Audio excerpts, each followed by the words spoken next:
the School of Art.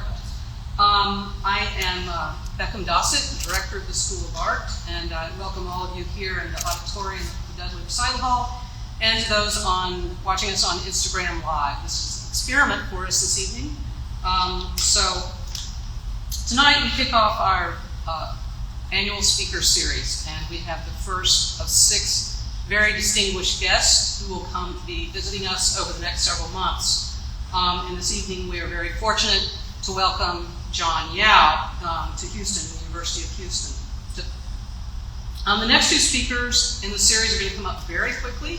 Next Thursday, November 11th, where we will host Dr. Julia Guernsey, who is the D.J. Sibley Family Centennial Faculty Fellow in Prehistoric Art in the Department of Art and Art History at the University of Texas at Austin. She will be talking about bodily figuration and fragmentation in ancient Mesoamerica.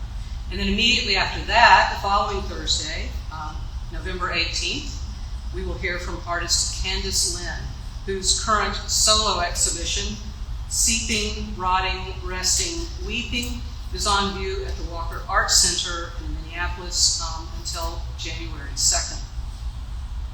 And we hope all of you can check those out. Those two speakers I just announced will not be on campus. Those will be virtual. They'll be online.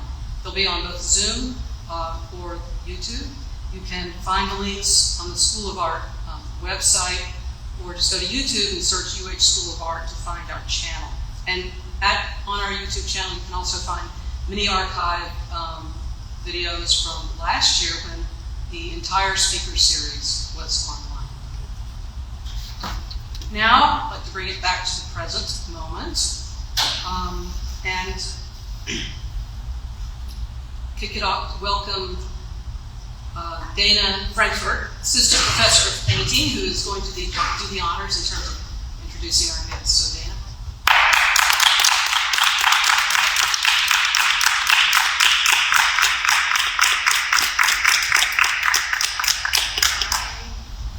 Hello, everyone. Hello. This evening, it is my great honor to introduce Mr. John Yao. Mr. Yao is a writer, poet, critic, and curator whose interests and curiosities know no bounds. According to a profile in Poets and Writers magazine, Mr. Yao's parents immigrated from China to Boston in 1949, and he was born in Lynn, Massachusetts in 1950. He grew up in a diverse cultural environment and came of age in the turbulent late 60s, listening to a range of activist poets in the Boston scene, but he found himself most interested in the poet Robert Kelly. Kelly's interests were in the occult, Gnosticism, and abstract art, and Mr. Yao's admiration for Kelly led him to enroll at Bard College, where he received his BA degree in 1972. After this time, he went on to graduate study at Brooklyn College, where he received his MFA in creative writing in 1978. Over the past 45 years, Mr. Yao has published over 50 books and written too many essays and pieces of criticism to count for a range of publications. In his first book of poetry, titled Crossing Canal Street, it was published by the Bellevue Press in 1976, and since then, he has published 8 additional collections of poetry,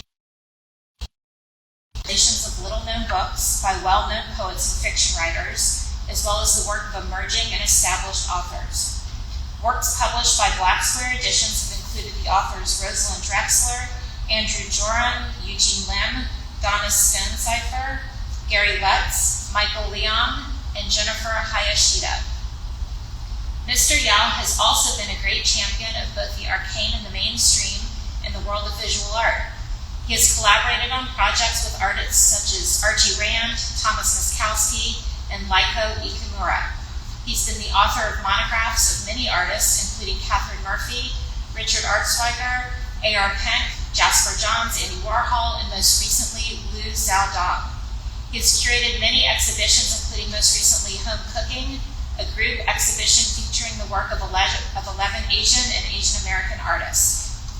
Mr. Yao was the arts director for the Brooklyn Rail from 2007 to 11, and in 2012 he co-founded Hyperallergic, the online journal which has become one of the most important sources of news, opinions, and ideas propelling the art world forward.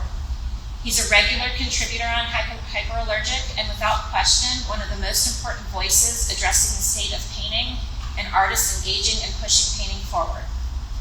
Finally, Mr. Yao has a long history as an educator. He has taught at the Maryland Institute, School of Visual Arts, Pratt, Brown, UC Berkeley, and more.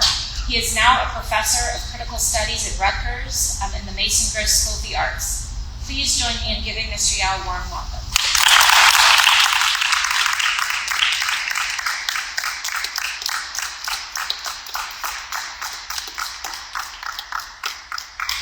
We're going to turn out the lights or leave them on. I guess we're leaving them on. So I don't know if that would make it better or not. I'm just asking. We're getting it.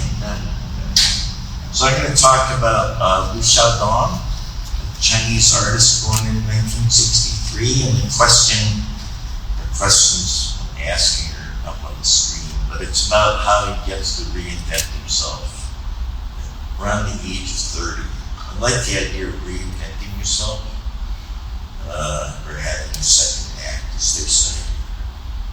Being 71, looking for the third act. Okay, so there's a couple of events that happen, and the one event that's important to kind of give us a background, and one event is the meeting of the kind of what's called the opening of China. Sounds like a can of food that gets opened. And it's when Richard Nixon meets Mao Zedong. So that happens in 1972, over a week period. And at the moment that he's meeting Mao Zedong in this well-known photo, the other thing that's going on is the Cultural Revolution, which starts in '66 and ends in 1976.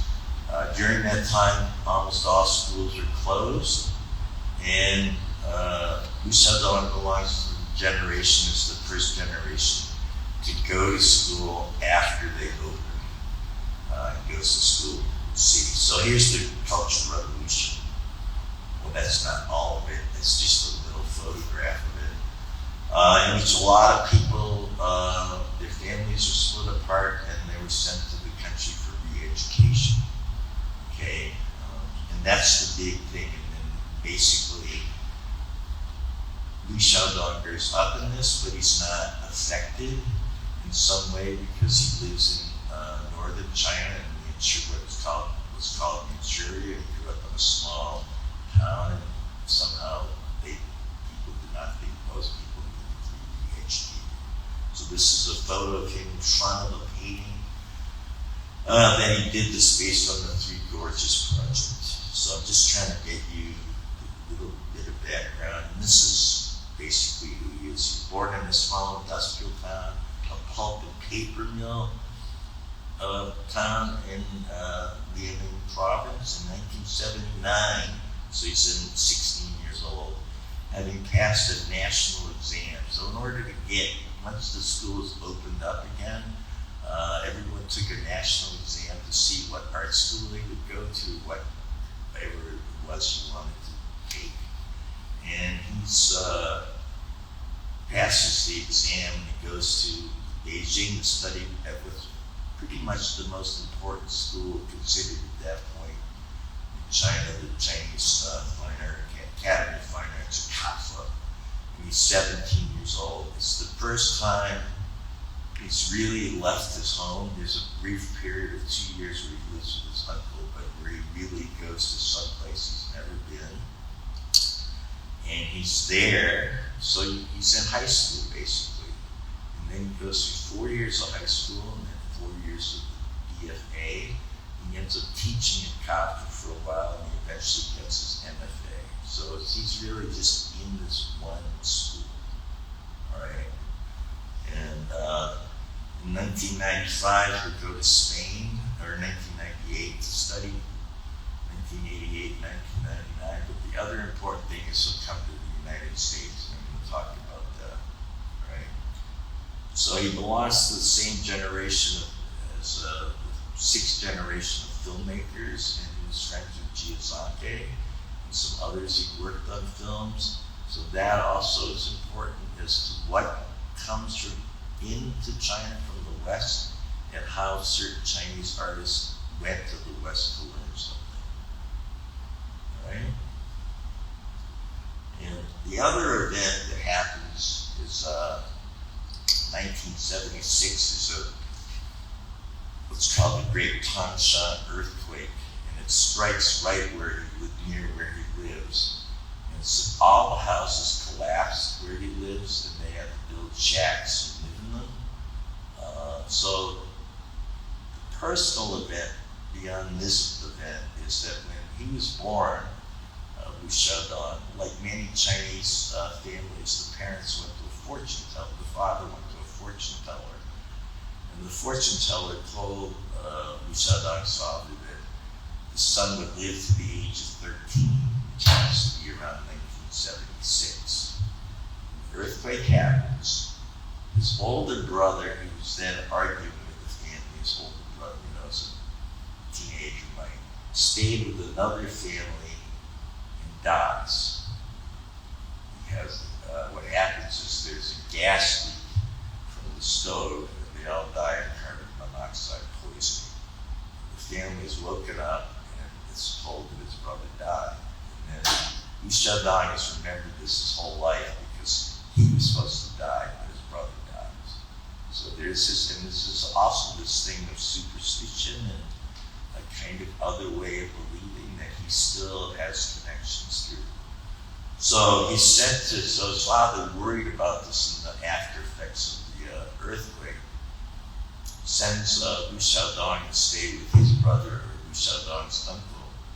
Now, his uncle had studied socialist realist painting and English watercolor, and he lived about 100 miles north of where Liu Xiaodong lived. Liu Xiaodong goes there, and his education is basically his uncle teaching him art, including the art of watercolor, which I think is quite unusual, and it explains something about Liu Xiaodong.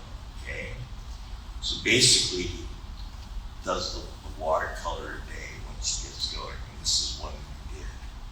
He's 15 years old when he does this.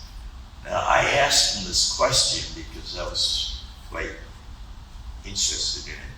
What else did you draw when you were a kid? You were a boy, did you draw fantasy drawings? What did you draw? I said, I only was interested in what was in front of me, he told me. So I never did fantasy drawings. The only time I did anything remotely like that was when I was supposed to design posters cheering on Mao and putting that and supporting the Cultural Revolution. So he did that briefly. He said there were no examples of it left because his family was so poor that any paper they had they used to burn in the fire to keep their house warm. So he goes to school. Kind of painting he would learn while at school is called socialist realist painting, kind of derived from the Soviets, but redone. And socialist realist painting is basically you paint somebody in an idealizing way. You're not painting individuals, you're always painting an idealized figure, and they're always usually someone who's uplifting the people. In this case, a woman who's gone out into the countryside to teach the peasants how to write and learn Mandarin, right? So she's there smiling. The light is that even light. It's not real light. It's some kind of idealized light where there's the worker.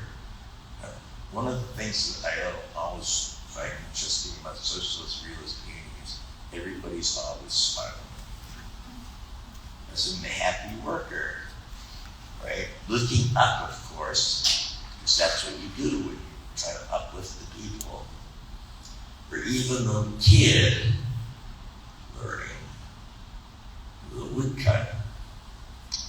But this is what he did. This is a drawing he did when he was 20.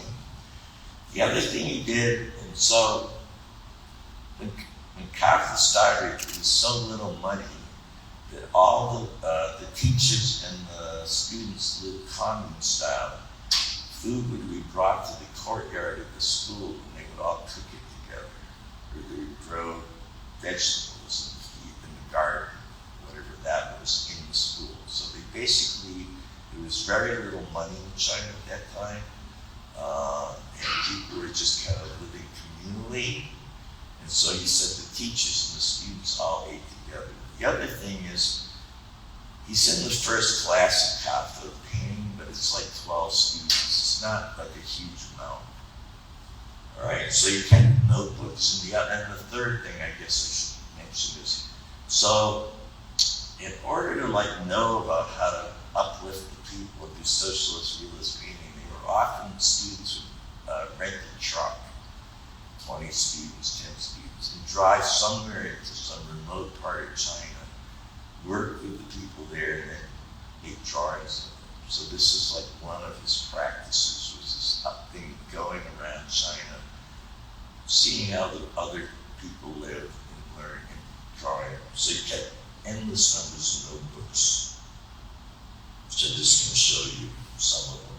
But he also discovers, when you see this and when you see this drawing, he's discovering European painting. Because in the early 80s, China starts to open up. One of the first shows he saw Western painting, he saw Cézanne. Cézanne was this figure who was controversial among Chinese painting students. Those who really liked Cézanne were considered being influenced by bourgeois Westerners. And so it was really, and he said some students actually got thrown out of the art school for following Cézanne too closely. So he had to be a little sneaky about it. So this is him talking about the school. So he says, you previously said that students in the middle school were very proud in the 80s.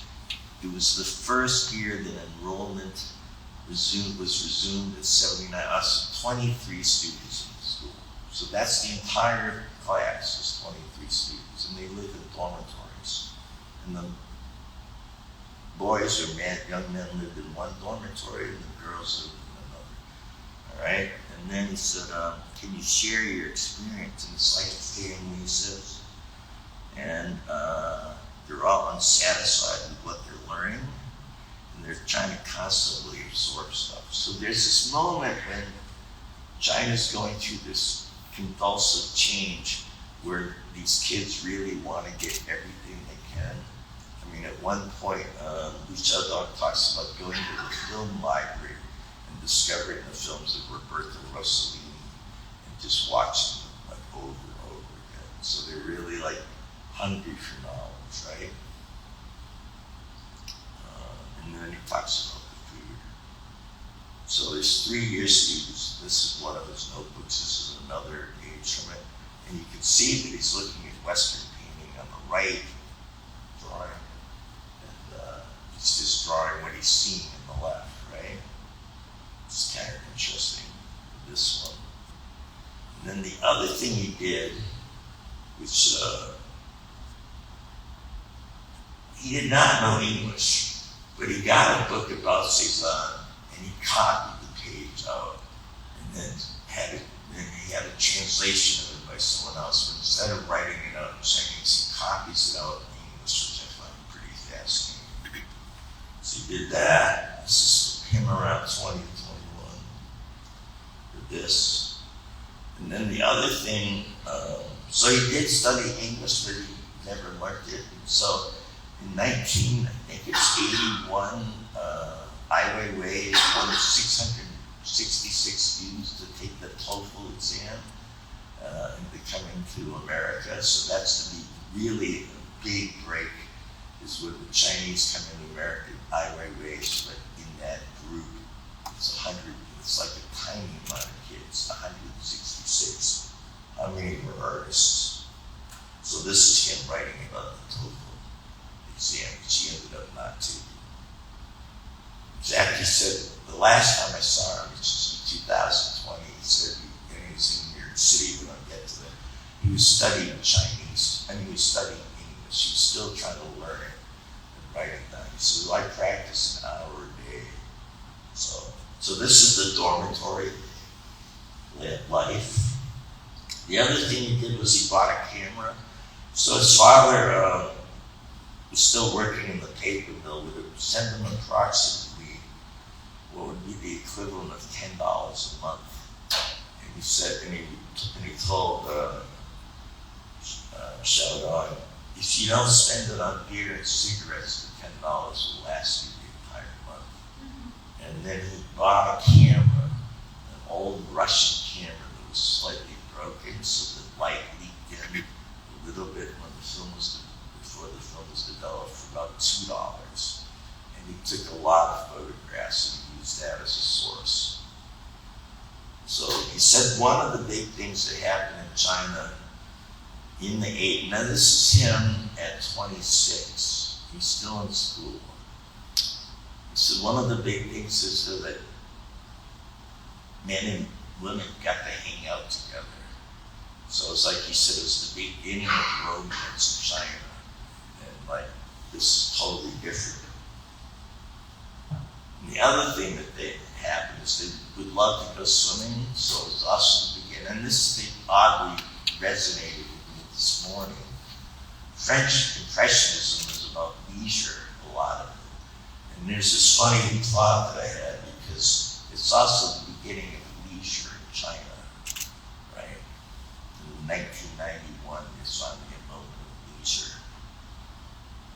And you can see this. These are all, and I love the fact that she's smoking. Not only is it leisure, but it's also just enough. It's moving away from socialist realism, right? Wedding party. But you can see your cameras used. This is a photo of his wife, the baby in the corner under the which is not her job, it's the job of the woman to the right. His wife's the one that Liu Xiaodong, and she's a painter herself, also teaches at Taaffe.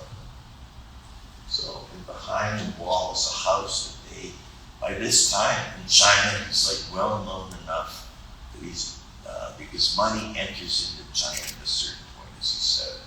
He earned enough money from sales to buy a bit of land outside on the edge of Beijing and build a house. So that's the house he built. Then he comes to New York City, and the central figure in that, of course, is Ai Weiwei, who had an apartment at that point on the Lower East Side. And he would, like all the Chinese poets who came to America, many Chinese artists, composers, musicians, they all crashed his apartment. He has many, many photos. You all know people, Wei Dao, others, Gu Cheng, hanging out in his house. And Ai Weiwei's father was, Ai Weiwei was known, even though he was born 6 years earlier than Liu Xiaodong, he belonged to a different generation, the Stars generation, they were friends. When I was in Beijing hanging out with Liu Xiaodong, we were walking somewhere, he goes, Ai Weiwei's studio was there. So it's just this, you know, Ai Weiwei is a certain kind of figure in Chinese painting, whatever the West thinks of him. In Chinese art, he represents something fighting for it. And so his father, who's a poet, who had been in a camp in prison, has died. And Ai Weiwei decides he has to go back and take care of his father. And says to Liu Xiaodong, calls him up and says, "You want to stay in my apartment? I'm going to leave you for a while." And so Liu Xiaodong and his wife decide to come to New York. And this is 93, 94. So then he's already 30, 31 years old. He has a kind of a career. It's really only in Asia and in Europe a little bit. It's not really known in the United States. He's done a certain kind of painting. And he gets a studio near 42nd Street. At that point, there were all these, 42nd Street was a strange place. And the artist John Hearn, there's this kind of program where artists can have studios in and around 42nd Street. John Hearn gets a storefront studio and does plaster casts of people walking by who are looking in the window, as you see. So it's all like a kind of public thing. Now this would fit right in with who Liu Xiaodong was. So Liu Xiaodong is walking around with his wife, barely speaks English, calls up Ai Weiwei and says, "You gotta come up here. You gotta see this thing." So Ai Weiwei comes up, and Liu Xiaodong has a kind of breathing problem, so he couldn't get himself cast.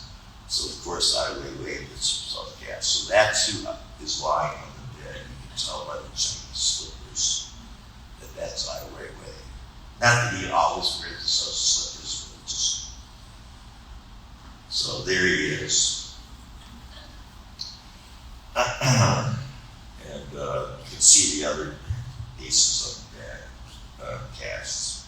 So this is one of the first paintings that Liu Xiaodong makes while he's in America, and it's based on a photograph. And of course, given how the scene actually looks, it's complicated to have included all the sweet things, so he smartly has it on a rainy day.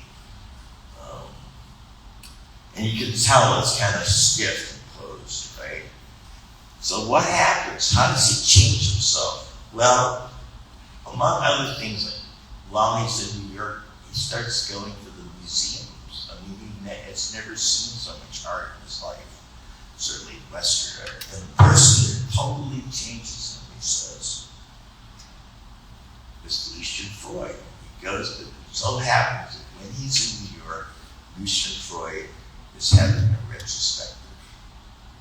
And I'm like, Lucian Freud? I was like completely perplexed by this. Why Lucian Freud? Because he said you would see something in a Lucian Freud, he saw something in a Lucian Freud painting he would never see in a Chinese painting. A naked man sitting down, different bodies. So he just completely changed. He just thought, and also the way the paint was put down. The paint is much thicker, much more worked on. And he said he really liked the fact, for instance, in this painting, how uncomfortable this man looked.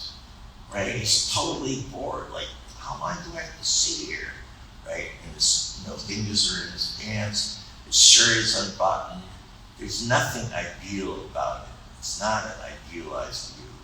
At one point, when we were talking about the change, he said, well, there was the paintings I was doing, and there was what I saw out the window, and it didn't line up. And I had to figure out what to do. Are these settings, or the complete oddness of some of the paintings that Lucian Freud did. Supposedly the figure in the back is supposed to be Jerry Hall, Mick Jagger's then wife, which she called up to say she was too busy to pose, and he had to leave, and he decided the heck with it, and he asked the studio assistant to take her place, blotted her out with him. And just the surface of the paintings are really different. So he starts to paint in New York. One of the first paintings he does, also in New York, is a self-portrait of him lying in a bathtub, which if you think about it, who goes to sleep in a bathtub? So there's already this oddness, but it's also a way to paint himself, paint the figure, and he uses himself or his wife as a model, as in this one. And then the other thing he gets, and this is really, you're seeing what's going to happen, as he starts to change the way he puts the paint down. So he said that, just as Ai Weiwei had people come over, Chinese people stay at his house, coming in from China and from Europe, lots of Chinese came and stayed. This is like a kind of classic thing. One of the things I've kind of learned in the last 5 years is the existence of really different alternative art worlds in New York. For instance, there was a whole Korean contingent art world that supported each other that New York didn't even know about. So you paint this, you paint a lot of people sleeping, because he said they didn't move. It was easier. But look at the gray, you can see he's already changing. And the other thing he's trying to put the person in space in different ways. The earlier paintings are pretty straightforward, frontal. Then he goes back to China. He starts painting, he does this painting. So he would take photos and he would combine them, because if you look at this painting and all these men in the truck, none of them have clothes on. Why would they be standing next to those canisters? What is in them? So there are these odd moments you think are straightforward, and then you look a little longer and you say, what's going on in that painting? And really, it's really trying to, and obviously they know their photograph is being taken just by this pose, right? And he's also really interested in the kind of margins of Chinese life. And some guys playing mahjong, ingredients from money. And then he gets more allegorical. This is probably one of his really big breakthrough things. There's a blind man walking forward, right, carrying his meat, and then a truck behind him. Like, what's the future of China?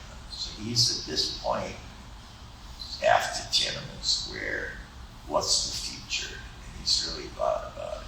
And then the next big breakthrough is he decides to paint on site.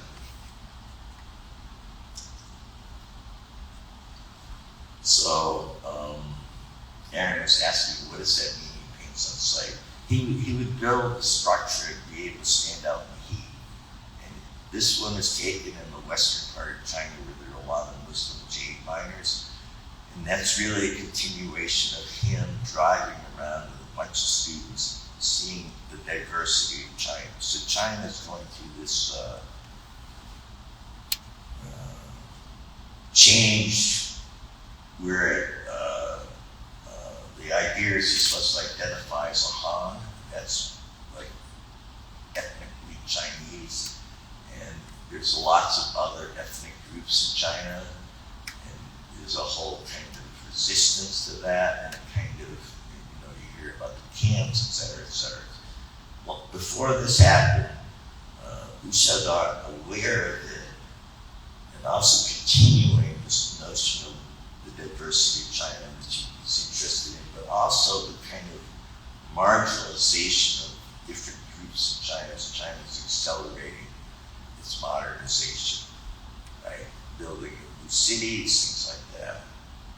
So he goes to places where he'll ask all the jade miners to pose for him, and then he'd pay them the daily wage, so that he was paying them to pose for him. It was like he wouldn't let them do it for free. The other thing he told me, because when I first wrote about him, or when I was first writing about him, he said, if you really want to understand what I'm up to, you have to go with me on a painting trip. And so I said, okay, I'm ready, I'll go. Figuring I'd go to some part of China that no tourists go to. And the place we were going to go to, and it didn't happen because of the pandemic, was where Mao ended the long march. There were a lot of caves, and that's where Mao hid out. And he wanted to go up there because he went up there and he saw this big monument to Mao and for the long march, but all the kids around it were wearing Gucci t-shirts. And he thought, I have to paint this. So he kind of figured out that these kids were high school dropouts who were totally into video games and hanging out at video parlors. And he paid them to do this. He said most of the kids wouldn't come, they'd just take the money and not show up. So he had to go back and figure out how to do it. Another place he went to was Mongolia, and that's the building of the Mongolian, the new city. He also, which you probably don't know, is he goes with a filmmaker everywhere. So he has someone making the film. He takes photographs and paints. He keeps a journal, very strict daily journal from the day he leaves to the day the project's finished. And when he has a show, the photographs are shown, the paintings are shown, so the documentation of how it's made is shown along with the film. And the filmmaker can do anything he wants as long as it's in that area. So this is him building the structure. He's obviously starting to listen there. And then it becomes this painting. Or this painting. But these are some of the photographs, 8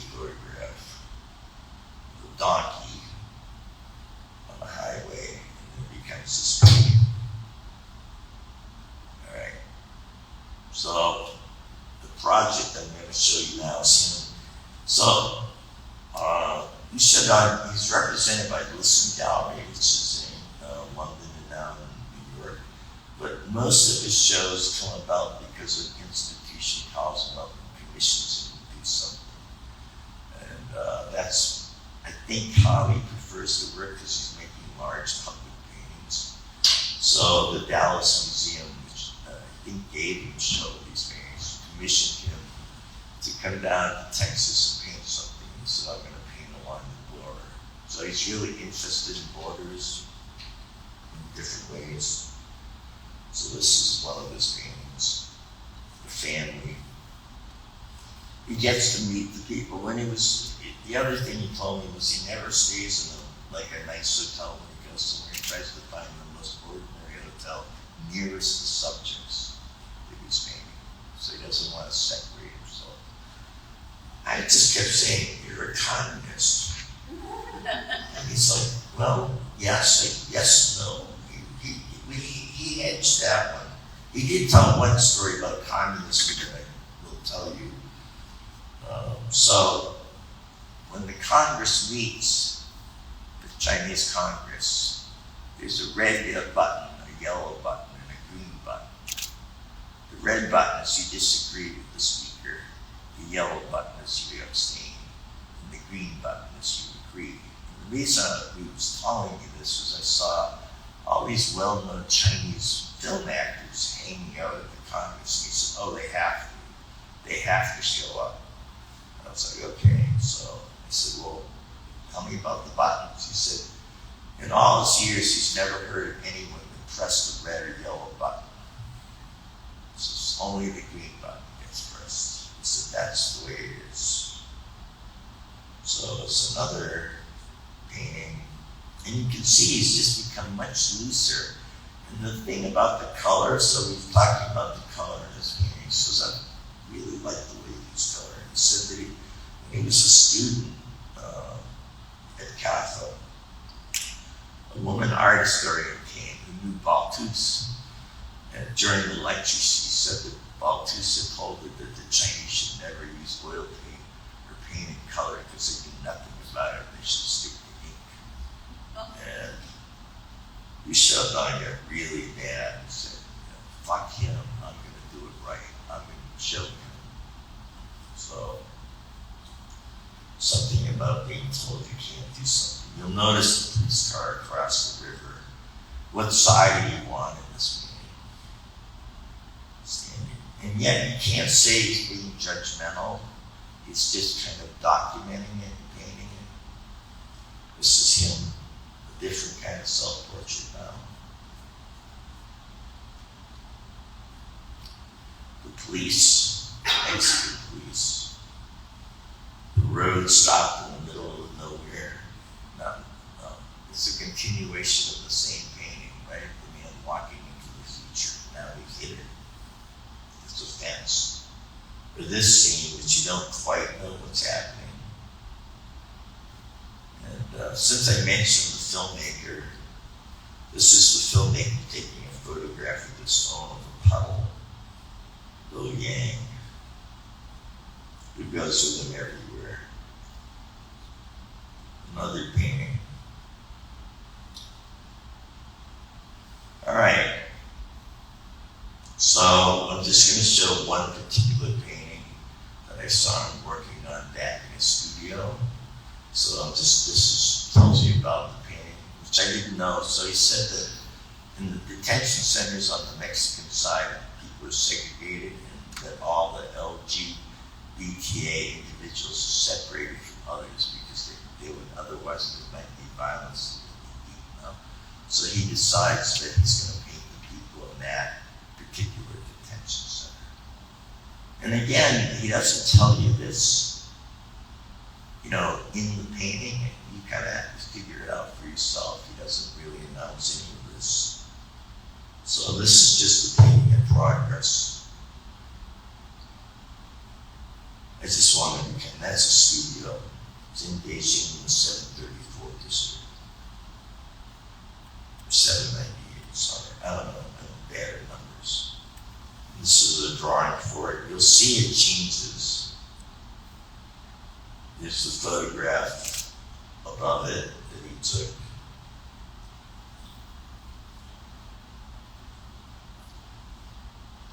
And then this is the painting. He's on the far right with the hat on. He stuck himself in the painting. And he left it unfinished. So in Chinese you read from right to left, and in English you read from left to right. So there's kind of two ways I thought you could read it. One, if you read it from left to right, it's like the unfinished world entering into the painting, right? The figure on the far left is unfinished. If you read it from right to left, it's like you're looking towards the fact that it's unfinished. So you can kind of read it both ways, and I think you knew that or just thought about that. And then there's the figure undressing. There's these animals that he's stuck in. So part of it's real, based on photos, and part of it's made up.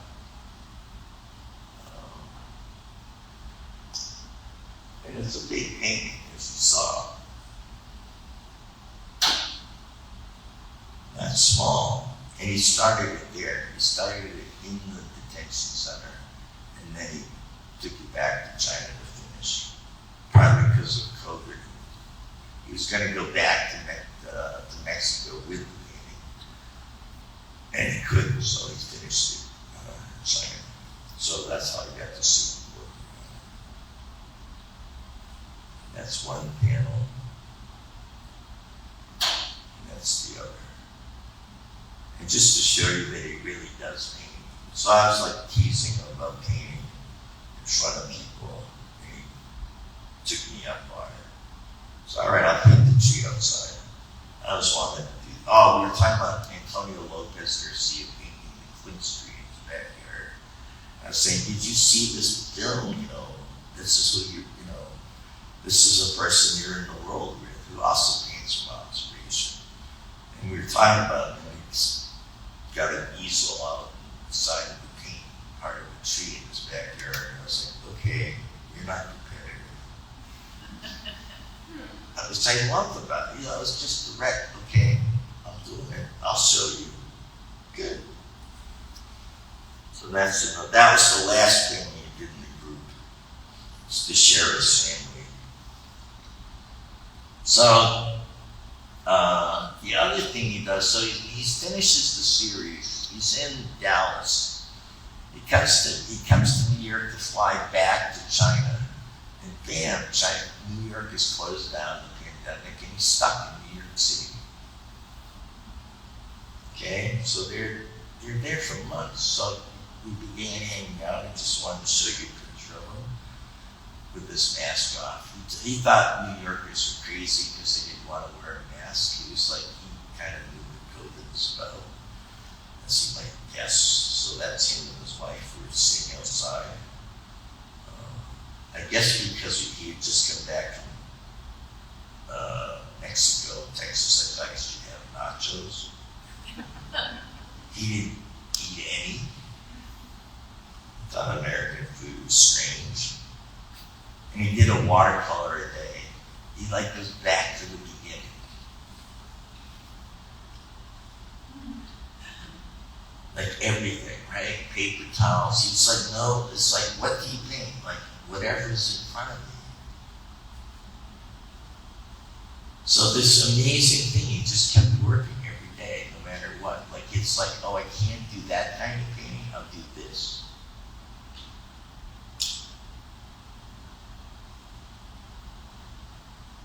Kids walking from New York streets were so totally empty, it was amazing. Except at night when I lived near Fifth Avenue, there were all these guys who would drag us down Fifth Avenue. You hear them way up in the 70s, and they were just starting up and down in the 20s. So I was like, oh boy, here they come. Empty playgrounds. What's a city without an Amazon cart? Right? His wife and daughter. His wife and daughter saying, I want to thank you for sitting separately. Now, how well does he know our history? How well do you know our history? Look at this watercolor he did. You should instantly know the inspiration for this painting, this watercolor. Done just as New York is starting to kind of come out of the pandemic or come out of the lockdown. That's what it's inspired by. He has all this imagery in his head. Also, Black Lives Matter just went out. Scenes, photographs. I used these photographs I told you, so I'm just going to show you the last group. Is he standing outside of this intersection on a rainy day, and he takes a series of photographs. People, it's Pride Day, it's raining. He stands outside, takes this photograph. You notice the man in the pink t-shirt, police cars. Then he takes another image, focusing. Then another photograph. He just stands out there doing a photograph. Then he notices the man over there just walking beyond the post. Then he starts to do drawings of it, moving stuff around. June 20th. You can see from the handwriting, he still doesn't, he's learned English, but it's not like comfortable to him. Whereas the calligraphy, his name on the right is like, he could do that with his eyes closed. And it's really, his touch comes from that. Another drawing.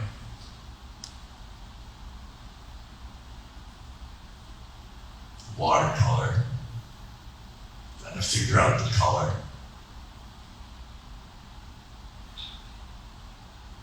And then that's the painting.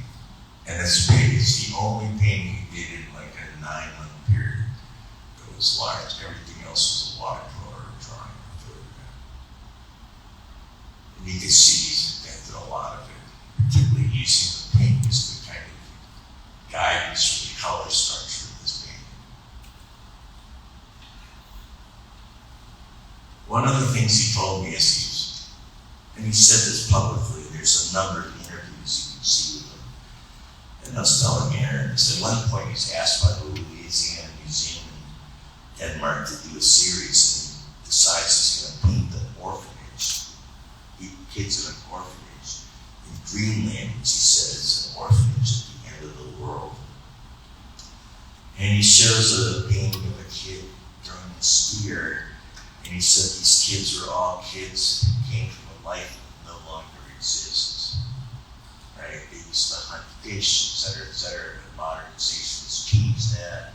Now they have a family and an orphanage. And all through this interview and conversation with me, he never mentions what I thought was kind of a key to the painting. And I can see why he didn't mention it. Because in China, there's a one-child policy, and mostly girls are given up orphanages, and this went on for years and years and years. And so it seemed to me, looking at that painting, that we would see it one way in America or in Denmark, and the people looking at it in China would see it a different way. And I just thought, oh, okay, there's no such thing as universal, and there's really different things that transfer across. And then this is the last image because I thought we should see a detail of how he paints compared to how he painted before. So that's my talk, and now you can ask me any questions you want.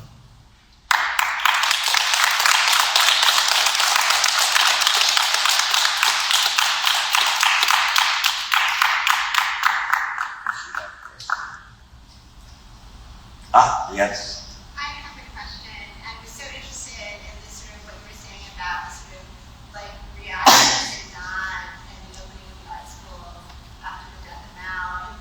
Can you say a little bit about what an art school is like in China? Because I think it would be really interesting, relevant for the students here who are going to the Fine Art Studio to know about the ways in which it's similar. Well, you had to, it was really, well, I mean, it was communal, and he still teaches. He's the head of a painting department in China. The thing that struck me about him was the 2 students of his that I met had just come back from India.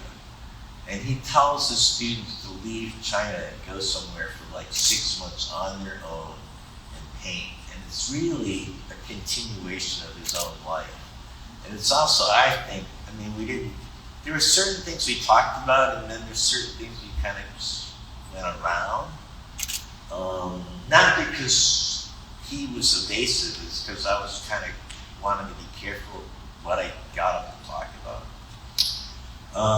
I think for him, it's really like get the Chinese out of China to see that the world is bigger than China, and to kind of recognize different ethnicities and different beliefs and stuff.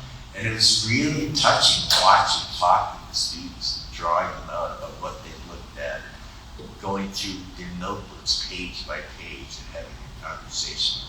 And I was just about 15 feet away. I don't understand a word of Mandarin, but I just kind of saw the exchange, and I was really interested in that. So I think he's really trying to get people to be international.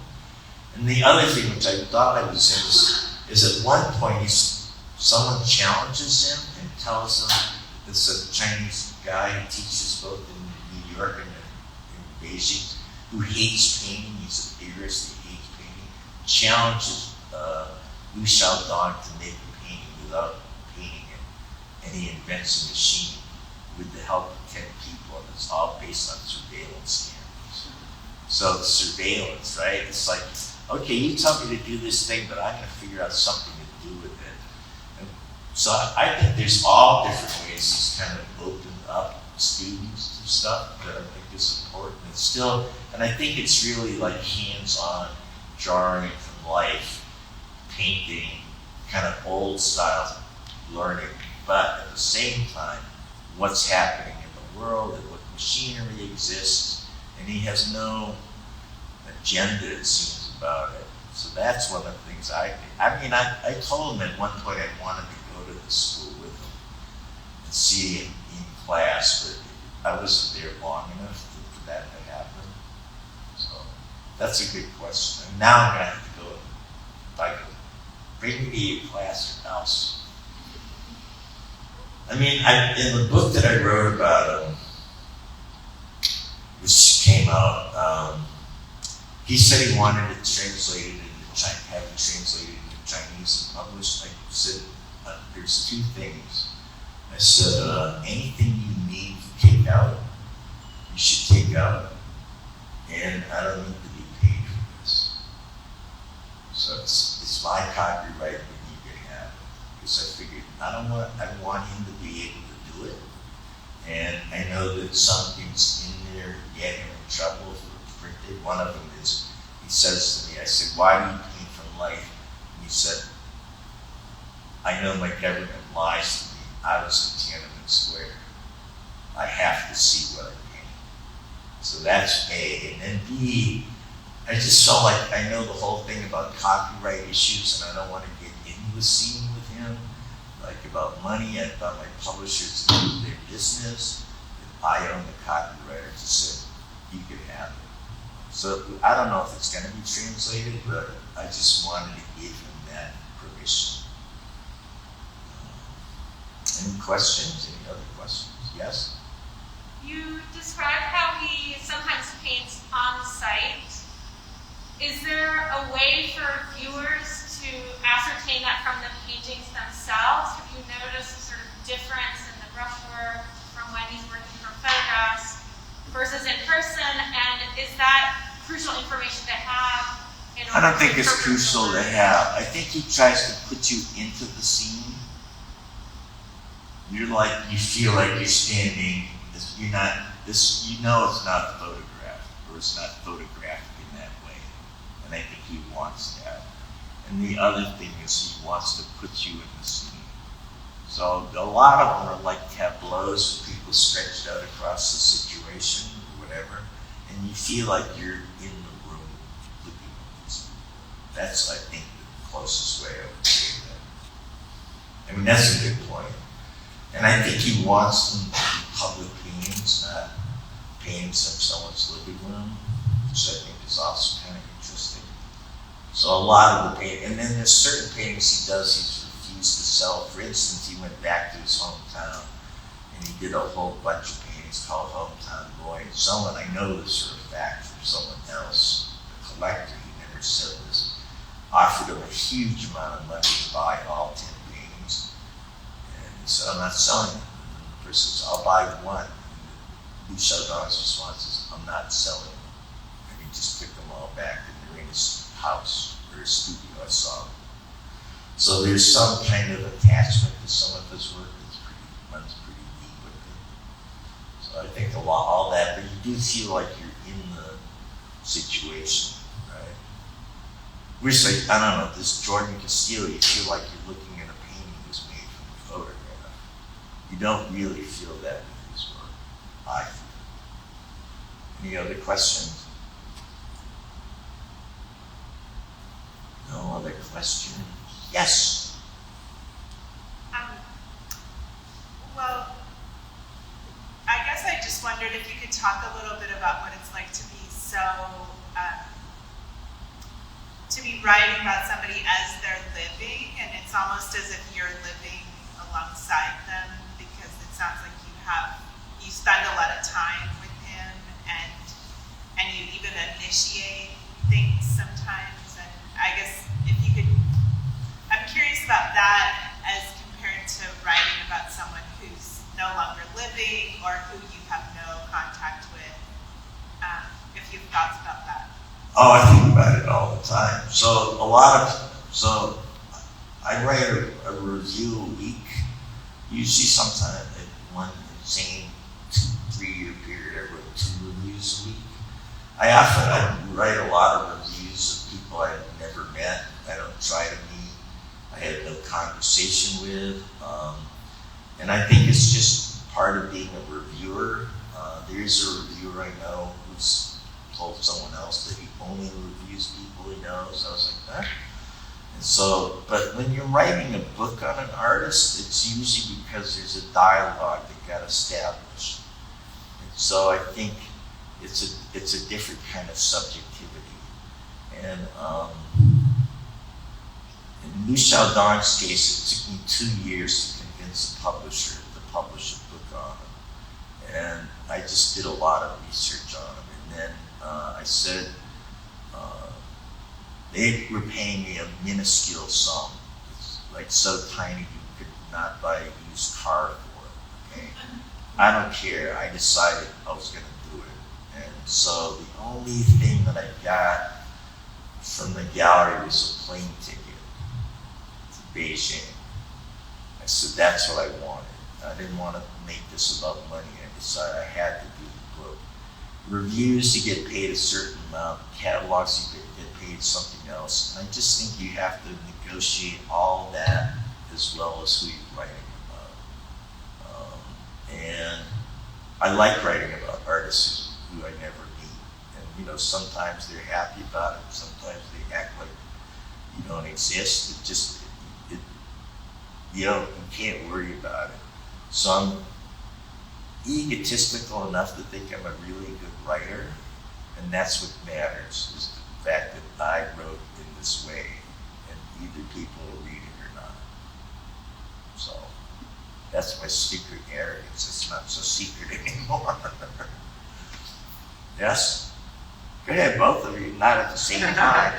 Do you or either Xiaodong talk about the work in terms of history painting? Because it's actually, when I saw the Texas-Mexico border paintings, I mean, really, they're kind of that muralistic dimension. And it seems to me that that's the shift in his work, rather than, say, Lucian Freud and the kind of... Oh, no, we talked about that, because we were talking about Rembrandt and Frans Hals, and he loves Frans Hals, and he's not a big fan of Rembrandt, and it's really about history painting, right? And it's about a certain period, and it's about painting a group of people, and how do you do it? And when he was in Spain, I said, what did you do? He said, I went everywhere and looked at every museum, and I believe him. And the other thing he said, when he was in Spain, abstract painting was really popular, and everyone thought he was an idiot for painting the way he was. You know, he was not a young man, he's in his 30s, and he said, I just wanted to learn it.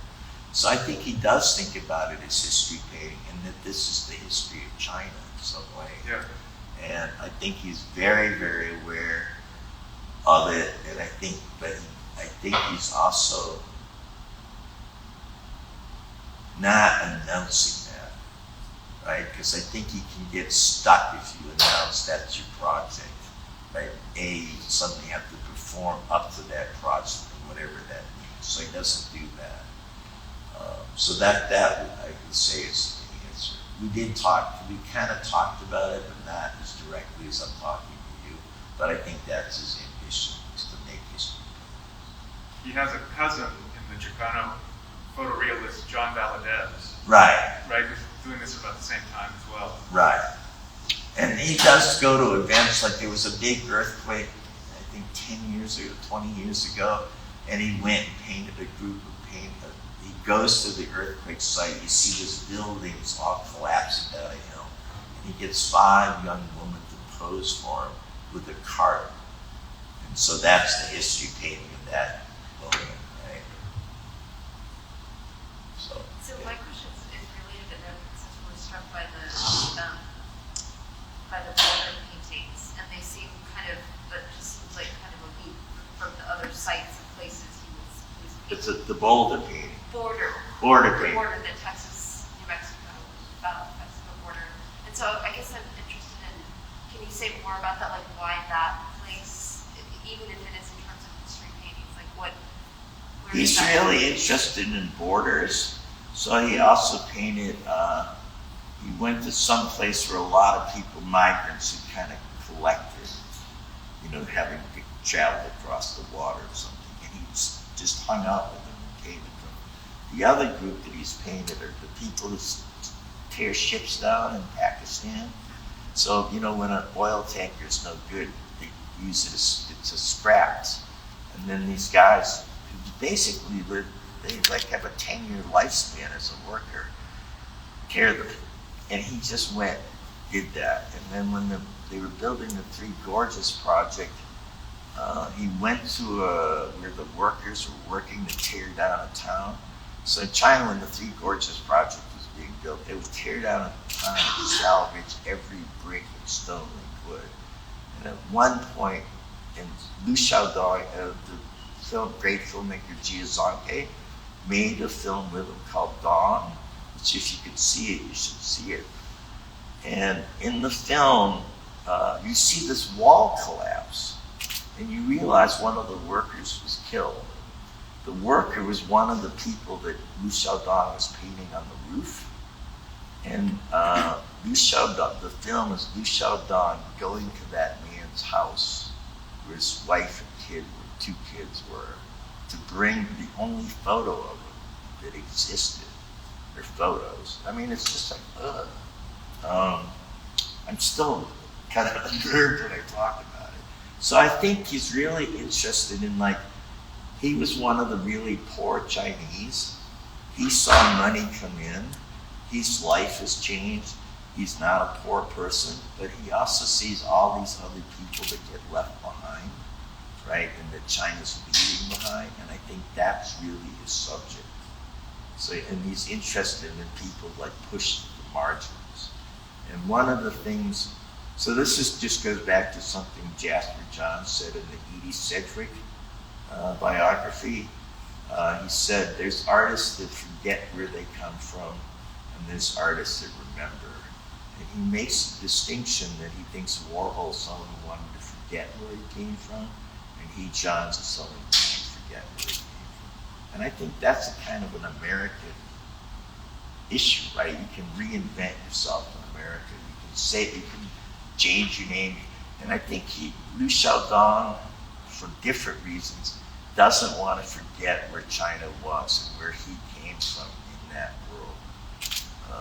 So the reason I was pointing out the thing about the girl smoking is one of the stories is his father smoked all the time. And he said that he asked his father why he smoked, And he said, 10 minutes of pleasure in my life. Right? He's a factory worker. He's working, and he sends his kid $10 a month, and his Liu Xiaodong is like, this is too much money. And his father's saying, this should get you through the month. You kind of realize, right? Or they're all eating in the courtyard. You know, I mean, this is a different world, right? And kind of, we don't really know about that world. So that was for me the big learning curve of hanging out with them. The only way to write the book about Liu Xiaodong was to hang out with him. Because there's so much about his life that if I didn't know, it'd be so easy to reach the wrong conclusion, some American conclusion, and I didn't want to do that. I really wanted to see as well as I could through his eyes. Like the thing about the video kids, I mean, just the sense of humor. Like that they would have a Gucci t-shirt with the boot, right? You could so easily misrepresent that in an essay.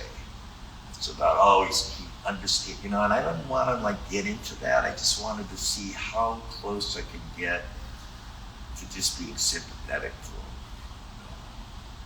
So. What first drew you to his work? What? What first drew you to his work? Was to Liu Xiaodong? Was it in the painting itself or in the subject matter? A little of both. So I saw this group of paintings he did of Chinese and Taiwanese soldiers. And in them he has their name and who they are. And there are these portraits when they were done. And I was like, oh, here's a guy interested in China and Taiwan. And he's from China. And he's now taking a side. He's just kind of, I'm going to do both sides. And each of them wrote something about themselves. And I also really like the way they paint. So most Chinese painting you see is either too much a trace of socialist realism or it's caricature. And this guy was neither. And I was like, oh, who's this guy? No caricature and not still carrying a trace of socialist realism. And then I felt he was looking at individuals. And that just struck me right away. So that was when I got interested. I tried to follow. We didn't show that often in New York. So I got a lot of catalogs sent to me and stuff. And the more I looked at them, the more I got interested in how it goes beyond even this. You know, I traveled to Austria to paint kids hanging out in the mining town, things like that. I was like, who is this guy? Right? So then I started, and I didn't know. I mean, then I wrote to this publisher, said, what do you want to do? Because we have this thing going on. And then I said this, and, well, let me think about it. And that went on for 2 years. And then I just got more interested in it. Then, you know, there's this thing where you think the sky is great, and then you go meet him, you go, right? And you have to take the chance. And I didn't know this guy. I'm going to get on a plane and meet someone that I don't know, and I'm going to spend 10 days with them. This is going to be a disaster. And I said to the publisher, you'll have an essay by this day. So I did it. And then I thought, I really liked the guy. Thank God. Because there was this moment I thought, he could really be like a jerk. And I'm misreading these paintings totally. And I mean, I got to like him way more than I even thought he would. And I think of him as a friend. You know, we do WeChat together. Of course, he doesn't write English. He only sends me back emojis. So it's totally, our whole conversation is me writing to him and him sending me back an emoji. And having to figure out, what does that mean? You know? But we get along great. So he doesn't read. When he really needs to speak English, he can. So a lot of it was interpreted by his assistant, who was Italian, and knew Chinese and English fluently. But we would talk for like 3 hours, and his poor assistant couldn't go home. You know, like the day was like, oh, your day's over, you can have another 3 hours. And I think Liu Xiaodong answered every question. That's why I got all those notebooks. I said, what would you like as a kid? And he brought out a suitcase full of stuff. We just started going through every, letters, things like that. So I felt like he was really open and unguarded in some way. And I thought, oh, you can trust this guy. He's not trying to pull a number on you. And I think just the honest. I think he was happy that it was a Chinese person writing about it. He's like, what's your family name? He went through this, where did your family come from in China? Oh, they were this class. He knew my parents were like publication effort. And he had like an instant respect for it. It was really this interesting moment of like Chinese social interaction. I was like, hey God, like got his work, you know. And we had this whole conversation. When did my parents leave? Why did they leave? It was very intense. And in a way I thought, that's just two humans really trying to talk to each other, right, with different histories. And I thought that's really what the is about. The way I usually say as an economist is because if you're driving around trying to pay people in the countryside, that's what he's still doing, just on a different scale and a different kind of, it's a different countryside, right? We're in the whole countryside. So, I know I think he's a great painter, I'll just say that now. Now that I'm off stage, wonder, I think he's a great painter. And it's also reinvented what's realism, right? It's really kind of made, you know, people say, oh, you can't paint, you can't do observation painting, you can't do this, you can't do that. The guy comes along, it's not like nostalgia. It's really about living in the present. I think that's a great accomplishment, particularly when people say you can't do something. I love it when someone comes along and goes, aha, I just did it. You know, and I'm not playing by your rules. By my own rules. You know, and that's what really great art is, right? Isn't it? I mean, so that's what anyway, I won't go on. I can obviously talk about it for 5 days. And his wife's a really wonderful man. So, and what's it like to be in China? She has a retrospective in China. And she never tells me the story. And the assistant tells me the story. Marco. And he said, oh, I learned a lot about what it's like to be, he's lived there 10 years, what it's like to be a Chinese artist in China. She has a retrospective, 55 paintings. The censor comes in, 23 is shown. She never blinks. No argument. Because if you do, you're done. And it's just like, whoa, that's a world of negotiation I don't know about, right? Not about artistic freedom, it's about how do you negotiate a system that's really against you, you know, and just kind of do what you can. So that was, I mean, she never mentioned it. I didn't bring it up when she told me the story, but it was like, oh, I just saw it totally, I mean, my viewer went, okay. And the whole time she was there, their studios are next to each other. She never asked for me to pay attention to her. It was like, you're here for them, fine. So she's very secure in her being. And so I just, in the end, started going into the studio at the end of the whole time. It was like, wow, this person's got a lot of, you know, kind of secure. So that was also pretty great. Anyway, I went to one. No more questions? Okay.